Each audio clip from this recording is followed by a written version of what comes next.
மதுரை உயர்நீதிமன்றம்ல ஆரம்பிச்சு சென்னை உயர்நீதிமன்றம், உச்ச நீதிமன்றம் வரை திமுக அரசுக்கு எதிரான தீர்ப்பு வந்திருக்கு. முதல்ல கரூர் தாவேகா பேரணியின் போது ஏற்பட்ட கூட்ட நெரிசல் பற்றி சிபிஐ விசாரணை வேணும்னு அந்த கட்சி சார்பா உச்ச நீதிமன்றத்தை அணுகி இருந்தாங்க.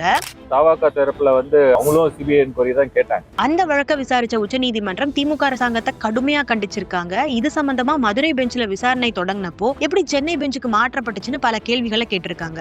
ரெண்டாவது, பல குழப்பங்களோட விசாரணை நடத்தப்பட்டு இருக்க ஆம்ஸ்ட்ராங் கொலை வழக்க இனி சிபிஐ விசாரிக்கும்னு உச்ச நீதிமன்றம் உறுதிப்படுத்தி இருக்கு. மூணாவதா, நாமக்கல்ல நெசவாளர்கள் பலர்கிட்ட இருந்து கடன் பிரச்சனை காரணமா நடந்த கிட்னி திருட்ட பற்றி விசாரிக்க ஒரு ஸ்பெஷல் இன்வெஸ்டிகேஷன் டீம் அமைச்சிருக்காங்க. சென்னை ஹைகோர்ட் அப்பாயிண்ட் பண்ண ஆபீசர்ஸ் இல்லாம நாங்க சொல்ற ஆபீசர்ஸ் தான் ஸ்பெஷல் இன்வெஸ்டிகேஷன் டீம்ல போடணும்னு சுப்ரீம் கோர்ட்டை திமுக அரசாங்கம் கேட்க அதெல்லாம் முடியாதுன்னு சுப்ரீம் கோர்ட் சொல்லி இருக்கு. கடைசியா, திருப்பரங்குன்றம் மலையை இனி அப்படிதான் கூப்பிடணும்னு மலை மேல இருக்க சிக்கந்தர் தர்காவில விலங்குகளை பலியிட தடையையும் உயர் நீதிமன்ற நீதிபதி விஜயகுமார் கொடுத்திருக்காரு. திமுக வழக்கறிஞர் அணி மாதிரி சிறந்தவர்கள் இல்லைன்னு பெருமை பேசுவாங்க. ஆனா மாறி மாறி நீதித்துறை திமுக அரசாங்கத்துக்கு எதிரான தீர்ப்பை கொடுத்திருக்காங்க. இது பத்தி உங்க கருத்துக்களை கமெண்ட்ல சொல்லுங்க.